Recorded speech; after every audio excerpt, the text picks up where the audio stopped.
Hello बच्चों, कैसे हो आप सभी। इग्नो के स्टडी सेंटर 2281 निर्माण कैंपस सुनाम में आज फिर मैं डॉक्टर हरिंदर कुमार आप सभी का हार्दिक अभिनंदन करता हूं, स्वागत करता हूं और आशा करता हूं कि आप सब लोगों की पढ़ाई बिल्कुल ठीक चल रही होगी और हमारे द्वारा दिए गए ये ऑनलाइन लेक्चर्स जो हैं ये आपके लिए अति महत्वपूर्ण साबित हो रहे हैं। दोस्तों, प्यारे विद्यार्थियों, आज हम चर्चा करेंगे इकाई 15 पर। इकाई 15 में आप लोगों को जयशंकर प्रसाद जी द्वारा रचित कहानी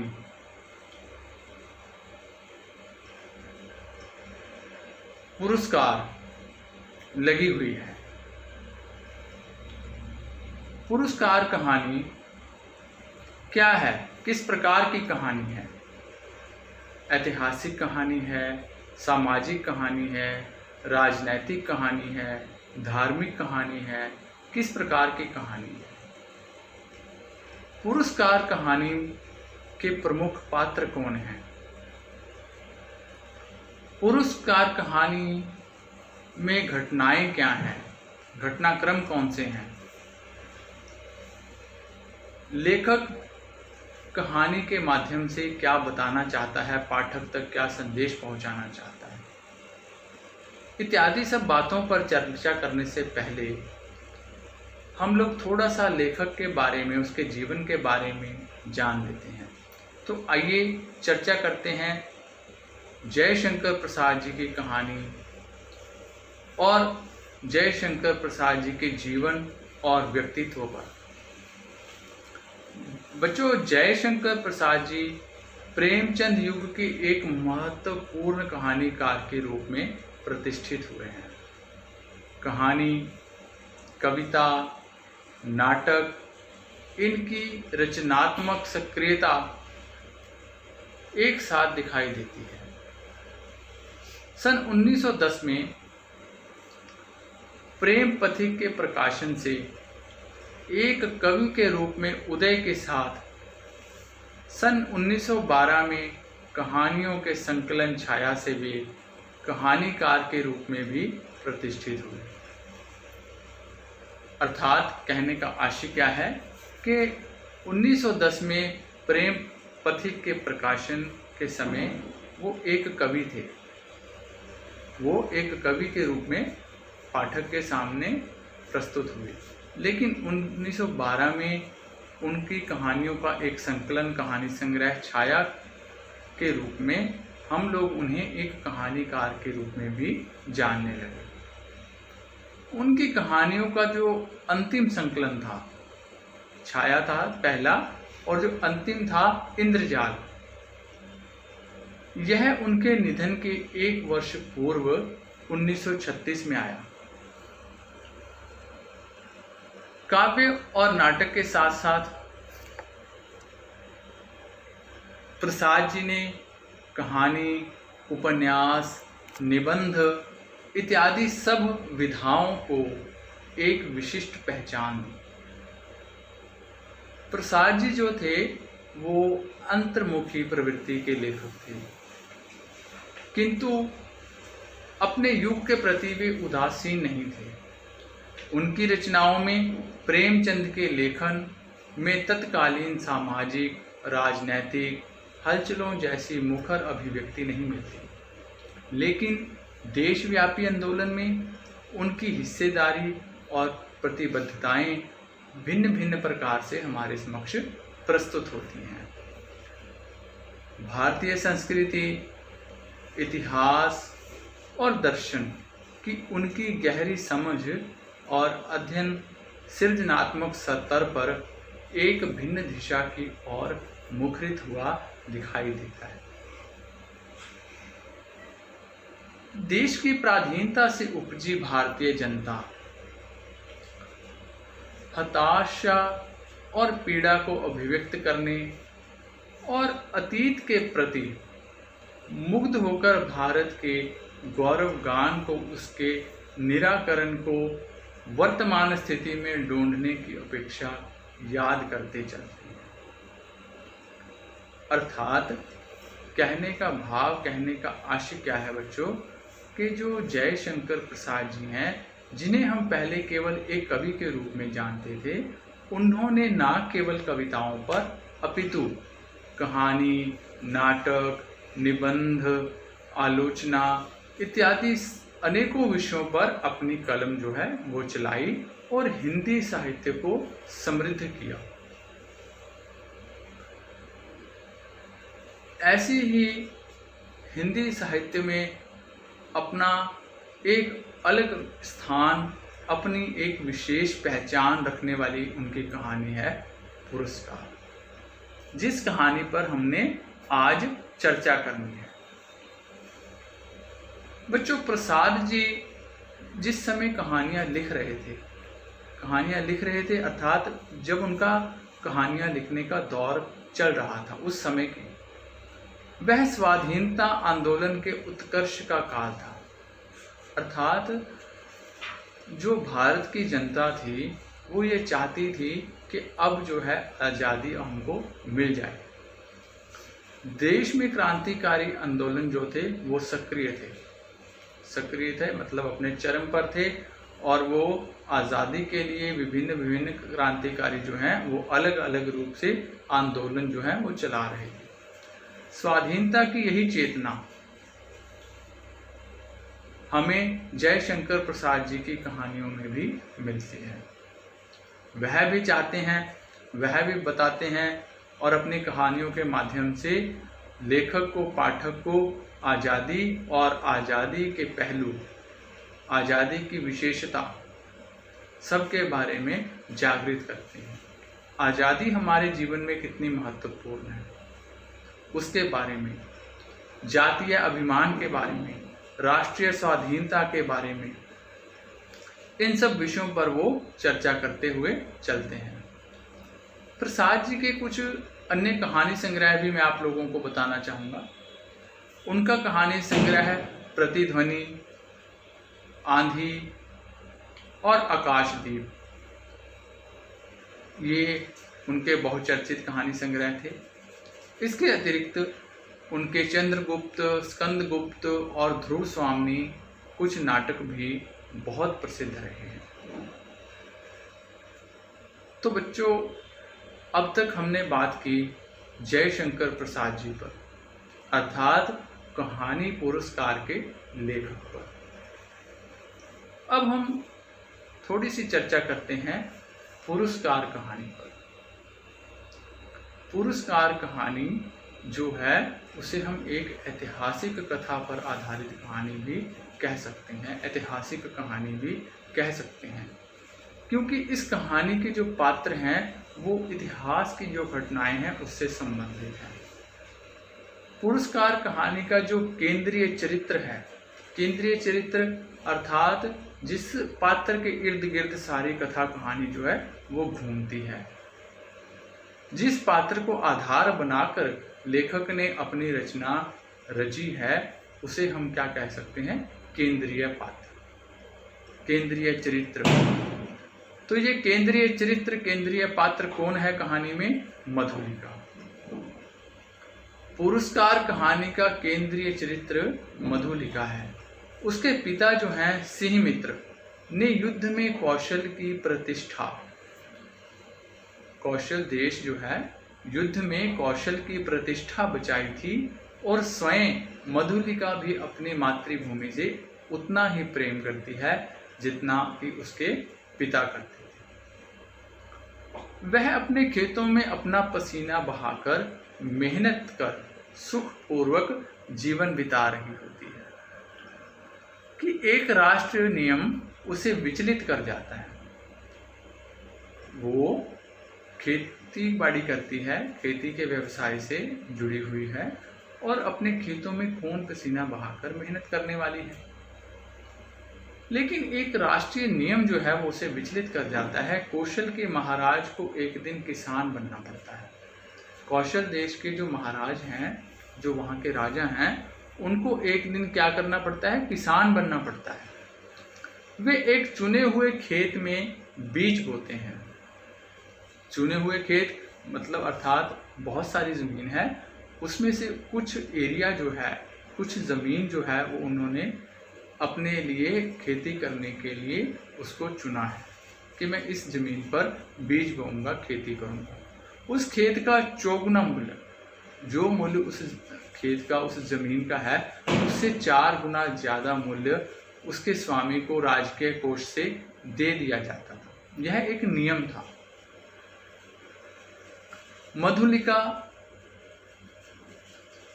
जिसकी भूमि को इस बात के लिए चुना गया है कि वहाँ कौशल के महाराज जो हैं वो खेती कर सकें, तो मधुलिका को जो उसकी भूमि होती है, जो उसका खेत होता है, उसके लिए उसे 4 गुना ज़्यादा मूल्य देने की बात की जाती है। लेकिन मधुलिका जो है वो उस भूमि का मूल्य नहीं लेती। वो इस बात से इनकार कर देती है। वो नहीं चाहती कि उसकी ज़मीन जो है, उसका खेत जो है वो बिके। मगध का निर्वासित राजकुमार अरुण मधुलिका को महत्वाकांक्षा की सीढ़ी बनाना चाहता है। बच्चों, एक बात यहाँ पे धीरे धीरे साथ में लिखते चलो, नोट करते चलो। कहानी के प्रमुख पात्र, जब आप कहानी पूरी पढ़ोगे तब भी आपने करना क्या है, आपने एक पेंसिल और एक कॉपी जो है वो साथ में लेकर के बैठनी है। और उस कॉपी और उस पेंसिल से आपने करना क्या है कि सबसे पहले तो कहानी के जो प्रमुख पात्र, जैसे जैसे आप कहानी पढ़ते चलते हो, कहानी के पात्रों के नाम बीच में आते रहते हैं। जैसे इस कहानी में पहले मधुलिका आया, फिर कौशल के महाराज का जिक्र आया, और उस अपने मधुलिका के पिता का जिक्र आया, तो सिंह मित्र। तो इस प्रकार के जैसे जैसे पात्र आते चलेंगे, वो उन पात्रों के नाम आप लिखते चलोगे। उसके बाद आपने करना क्या है, दूसरा काम आपने क्या करना है कि जब आप कहानी पढ़ोगे तो आपको समझ आता चला जाएगा कि कहानी में कौन सा पात्र अच्छा है और कौन सा पात्र जो है वो बुरा है। तो आपने जहाँ पात्रों के नाम लिखे हैं उसके आगे आप लिख सकते हो अच्छा पात्र या बुरा पात्र। अब अच्छा पात्र कैसे है, उसके क्या क्या गुण हैं, कहानी में कहाँ कहाँ उसने अच्छाई दिखाई है, वो सब भी हमने लिखते चले जाना है, नोट करते चले जाना है। इसके अतिरिक्त एक छोटा सा काम हमने और करना है। वो क्या, वो हमने ये करना है कि कहानी जब आप पढ़ोगे या कहानी जब आप थोड़ा सुन रहे हो, आप मेरा लेक्चर सुन रहे हो, नोट्स बना रहे हो, तो आपने कहानी के प्रमुख संवाद होता है बेटे डायलॉग्स। कहानी में कोई आपको लाइन बहुत अच्छी लगती है, या कहानी में मधुलिका का, सिंह मित्र का, या कौशल देश के राजकुमार का, जहाँ भी कहीं आपको ऐसा लगता है कि किसी का डायलॉग जो है वो बहुत अच्छा है, तो उस डायलॉग को भी आप लिख सकते हो। और साथ में आपने ये भी लिखना है कि वो डायलॉग जो है, वो संवाद जो है, किसने किसको कहा और कब कहा। अगर आप ऐसा करोगे तो आपके नोट्स जो हैं वो बहुत अच्छे बन जाएंगे। ये सब चीज़ें हमें कहाँ काम आती हैं बच्चों? हमको कहानी से अलग अलग तरह के प्रश्न जो हैं वो परीक्षा में पूछे जाते हैं। जैसे कहानी का सार पूछ लिया, कहानी के किसी प्रमुख पात्र का चरित्र चित्रण पूछ लिया, कहानी का नायक कौन है और आप उसे नायक क्यों मानते हो, ऐसा प्रश्न पूछ लिया, या फिर कहानी से हम लोगों को सप्रसंग व्याख्या के लिए भी कुछ पंक्तियां दे दी जाती हैं। तो ऐसे प्रश्न और इसके अतिरिक्त लघु प्रश्न, तो ऐसे प्रश्नों को करने के लिए, ऐसे प्रश्नों को समझने के लिए अगर हमने ऐसे नोट्स बनाए होंगे जैसे मैंने आप लोगों को बताया, तो हमें बहुत आसानी होगी। इससे एक बहुत बड़ा और भी हमें लाभ होगा। वो क्या? वो ये बच्चों कि हम लोगों को कहानी जो है वो दोबारा कभी पढ़ने की ज़रूरत नहीं पड़ेगी और कहानी को हम कभी भूलेंगे नहीं। तो आप लोगों ने कहानी सुनने के साथ साथ, कहानी पढ़ने के साथ साथ कहानी पर आधारित अपने नोट्स जो हैं वो बनाते चले जाना है। तो चलिए अब कहानी फिर से शुरू करता हूँ जहाँ से मैंने छोड़ी थी उसका आगे। तो मधुलिका, यहाँ तक हमने देखा कि मधुलिका की जो भूमि है वो राजा के द्वारा खेती के लिए चुन ली जाती है और उसको 4 गुना मूल्य जो है वो देने की बात होती है। लेकिन मधुलिका अपनी भूमि का मूल्य नहीं लेती। मगध का निर्वासित जो राजकुमार अरुण है वो मधुलिका को महत्वाकांक्षा की सीढ़ी बनाना चाहता है, अर्थात वो मधुलिका को आधार बनाकर अपने जो उसके अपने स्वार्थीपन है, उसका जो अपने स्वार्थ हैं उसके, वो उन स्वार्थों की पूर्ति मधुलिका के माध्यम से करना चाहता है। वह उसे राजा का जो दुर्ग है, जो किला है, उसके समीप की भूमि जो है वो मांगने के लिए उसको उकसाता है। वो उसको समझाता है कि आप ऐसा करो कि आप अपनी भूमि के बदले मूल्य मत लो और राजा को बोलो, उसको कहो कि जो उसका किला है उसके समीप वो मुझे भूमि खेती के लिए दे दे। वह भूमि मिल जाने पर अरुण वहां से दुर्ग पर आक्रमण की योजना बनाता है। उसका स्वार्थीपन क्या था कि वो उस जो भूमि तो मिलेगी मधुलिका को, और उस मधुलिका को जो भूमि मिलेगी उस पर बार बार आना जाना लगा रहेगा। तो बार बार आने जाने लगा रहने से उसकी जो राजा के किले पर, दुर्ग पर हमला करने की योजना है वो सफल हो सकती है। वह सफल हो भी जाता। उसने तो जैसी योजना बनाई थी, जैसा उसने षड्यंत्र रचा था, उस षड्यंत्र में वह सफल भी हो जाता। परंतु अचानक सहसा मधुलिका को याद आता है कि वह कौशल के रक्षक वीर सिंह मित्र की कन्या है। उसे अपने पिता की वीरता का आभास होता है। उसे लगता है कि शायद जो वो कर रही है, शायद जो हो रहा है वो गलत है, इससे उसके पिता को ठेस पहुंचेगी। तो वो ऐसा करने से इनकार कर देती है। वह अपनी मातृभूमि की रक्षा के लिए सन्नद्ध होती है।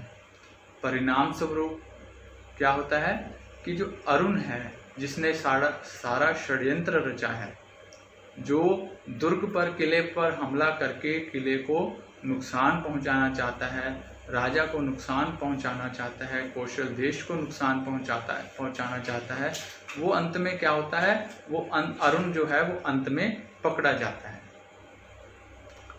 इस पर जो महाराज हैं कौशल देश के, वो अति प्रसन्न होते हैं। तो ये सब हुआ किसके कारण था? मधुलिका के कारण। क्योंकि मधुलिका ने बिल्कुल समय पर आकर सारा जो षड्यंत्र था, जो अरुण के द्वारा रचा गया था, उस सब का भांडा उसने फोड़ कर दिया और सारा षड्यंत्र की जानकारी जो है वो महाराज को दे दी, और उसका कौशल देश जो है वो विपदा से बच गया, वो नष्ट होने से बच गया। तो इन सब बातों पर जो राजा हैं वो क्या कहते हैं, मधुलिका को पुरस्कार मांगने के लिए कहते हैं। उससे कहते हैं कि मैं तुमसे बहुत प्रसन्न हूँ, तुम मुझसे कोई पुरस्कार मांगो। तो यहाँ पे आप लोग देखो कि यहाँ पे हमें कहानी के शीर्षक का पता चलता है कि लेखक द्वारा कहानी का शीर्षक जो है वो पुरस्कार क्यों रखा गया। ये भी तो पूछा जा सकता है ना एक प्रश्न कि कहानी का शीर्षक जो है वो पुरस्कार रखा गया, इस बात से आप कहाँ तक सहमत हो, या ये कहानी का जो शीर्षक है ये पुरस्कार क्यों रखा गया? कहानी में ऐसी क्या घटना हुई कि कहानी को पुरस्कार नाम दिया गया? ठीक है, तो ये सब बातें जो हैं बच्चों, ये आप साथ साथ नोट करते चले जाओ ताकि परीक्षा की दृष्टि से आपको ये सब याद रहे। और आप कहानी जो है कभी भी भूल ना पाओ।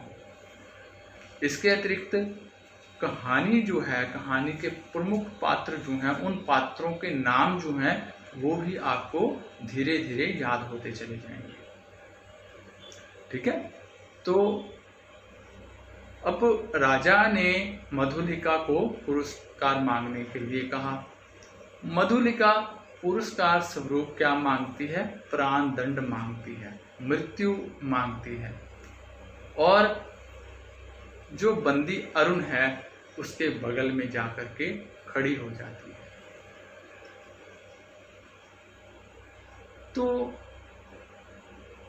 अगर हम बच्चों बात करें कहानी के अंत की या कहानी के शीर्षक की, तो कहानी का अंत हमें क्या बताता है कि व्यक्ति जो है वो अगर ईमानदार हो, स्वाभिमानी हो, तो वो अपने देश के साथ हमेशा जुड़ा रहता है। देश की रक्षा हमारे किसी भी स्वार्थ से ऊपर है। तो अपने सब स्वार्थों को दरकिनार कर मधुलिका क्या करती है? अपने कौशल देश की रक्षा करती है। उसके पिता ने भी ऐसा ही कार्य किया। उसके पिता ने भी अपने देश की रक्षा, अपने कौशल देश की रक्षा जो वो की थी, और मधुलिका ने भी ऐसा ही किया।